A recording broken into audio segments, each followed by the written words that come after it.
श्री शिवाय नमस्तुभ्यं मित्रों, जय महाकाल, हर हर महादेव। तो मित्रों, कैसे हैं आप सब? आशा करते हैं आप सभी लोग बहुत अच्छे होंगे। मित्रों, हम सब लोगों को पता है कि 27 नवंबर को है गुरुवार और यह मार्गशीर्ष मास की सप्तमी तिथि का दिन है। मित्रों, आज हम सभी लोग गुरुवार के दिन अपने घर में क्या करने वाले हैं? तुलसी माता की जो मंजरी होती है उसके उपाय से बड़ी से बड़ी तकलीफ़ यानी बड़ी से बड़ी बीमारी को दूर करने का उपाय करेंगे। तो मेरे साथ वीडियो में लास्ट तक बने रहिएगा और दोनों उपायों को समझने का प्रयास करेंगे। ठीक है मित्रों? तो पहला उपाय जो रोग बीमारी को दूर करने का है, पहले सबसे उसे जानते हो और अच्छे से समझते हैं। सामने स्क्रीन पे आपको जो दिख रहा है मित्रों, ये तुलसी माता की मंजरी है।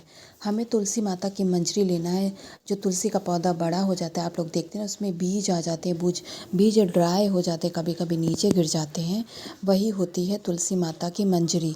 तो बहुत सारे लोगों में क्या होता है, जब पौधा सूख जाता है लोग उसको तोड़ के रख लेते हैं और उसे गंगा जी में प्रवाहित कर देते हैं या फिर अन्य काम में हमारे उपाय में लगती है। ठीक है? तो आपको क्या क्या करना है, यही तुलसी माता की मंजरी को लेना है थोड़ा सा। इसके बाद में आपके घर में सभी सदस्य स्नान तो करते ही हैं, बिल्कुल, ये तो कोई बताने की बात नहीं है।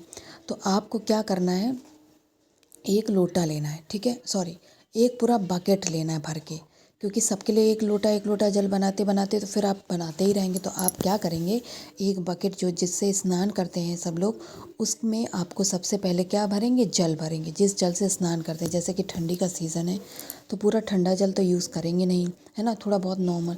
तो आपको वो जल ले लेना, उसमें जल में अब आपको जो तुलसी माता की मंजरी है उसमें डाल दीजिए। उससे क्या होगा, सभी लोग जब स्नान करेंगे तो आप अगर अलग अलग स्नान करते हो तो सबके जल में जाके आप इसी से एक एक लोटा जल मिक्स कर दीजिए, अन्यथा इसी बकेट से सबको स्नान कर लेना है। इससे क्या होगा मित्रों, खासकर जिस बच्चे को रोग बीमारी हो उस बच्चे को इस जल से ज़रूर स्नान करना चाहिए। अगर मान लीजिए घर के बड़े लोग स्नान कर चुके हैं, आप उपाय देर में कर रहे हैं, तो आप क्या करिएगा, इस जल को लेकर जाइएगा, उस इंसान के ऊपर से आप छिड़क दीजिएगा, तभी उपाय आपका पूर्ण ही होगा।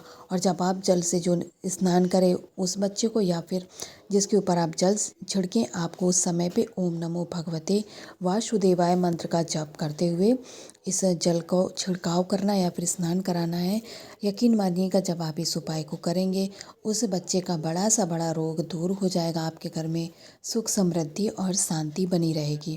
पहला उपाय आप सभी लोग अच्छे से समझ गए हैं, जो तुलसी माता की मंजरी से करना था। अब हम लोग दूसरे उपाय को भी समझ लेते हैं और पहले जानते हैं इस उपाय को करने से हमें क्या लाभ होने वाला है।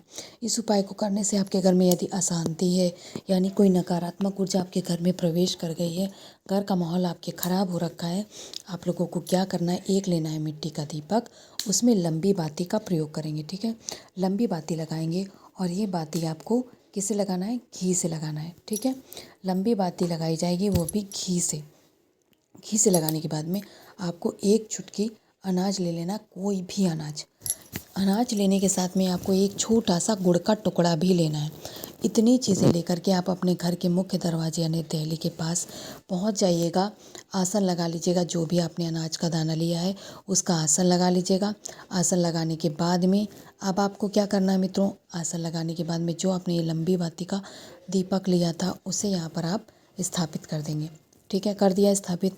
अब स्थापित करने के बाद में अब बारी आती है मित्रों इसे प्रज्वलित करने की।